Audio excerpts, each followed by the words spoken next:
Une des œuvres majeures à laquelle je peux dire avec une certaine fierté quand même, notre bureau a participé et a conçu depuis le premier jour l'ouvrage, c'est le fameux Palais de l'équilibre, donc la grande sphère en bois d'Expo 02. Alors, l'idée de communication de départ de ce projet, c'était de faire une sphère, et une sphère qui soit en fait une métaphore du globe terrestre. Alors ça, c'est le côté, je pourrais dire, philosophique du projet. Mais ensuite, il y a eu un enjeu technique énorme. D'abord, l'idée de le faire en bois. Je crois que l'ensemble des milieux du bois en Suisse, notamment l'IGNOM, donc qui est la conférence suisse de l'économie du bois, a immédiatement adhéré à ce projet et a compris que les enjeux pour la filière bois derrière la réalisation d'un pareil projet allaient être immenses. Les retombées aussi.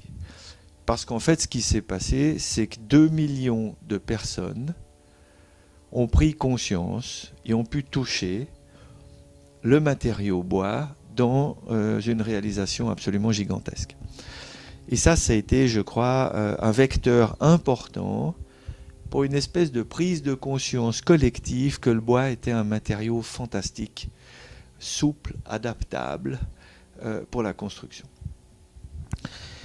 J'ai un chiffre intéressant qui n'est pas directement lié au Palais de l'Équilibre, mais avant le Palais de l'Équilibre, en 1992, on a initié la fameuse Halle 7, la Halle 7 de Palexpo, qui est encore la plus grande toiture de Suisse aujourd'hui.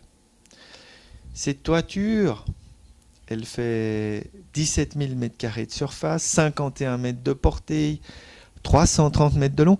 Alors ce qui est intéressant avec ce projet-là, c'est qu'avant 1992, juste pour prendre l'exemple du canton de Genève, on a construit entre 1980 et 1992 pas plus que 10 à 12 maisons en bois. Après la Halle 7 de Palexpo, on a construit entre 1995 et 2006 plus de 600 maisons en bois. C'est pour dire combien un ouvrage emblématique est déclencheur d'autres projets et finalement valorise toute une filière économique. Il faut aussi savoir que dans notre pays, on n'a pas beaucoup de matières premières, on en a deux principales. La première, c'est l'eau et la deuxième, c'est le bois.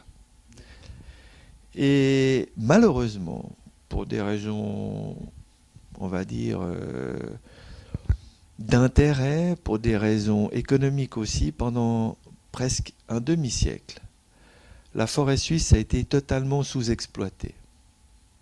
C'est-à-dire actuellement encore, on exploite à peine le 50% de croissance de notre forêt. Ça veut dire que la moitié de cette matière première, de son potentiel d'exploitation, est laissée à l'abandon. Et ça, c'est un peu dommage finalement de se dire on importe à grands frais des aciers russes et polonais où il faut énormément d'énergie grise pour transformer finalement cette matière première et qu'on laisse la nôtre, celle qui pousse sur notre sol.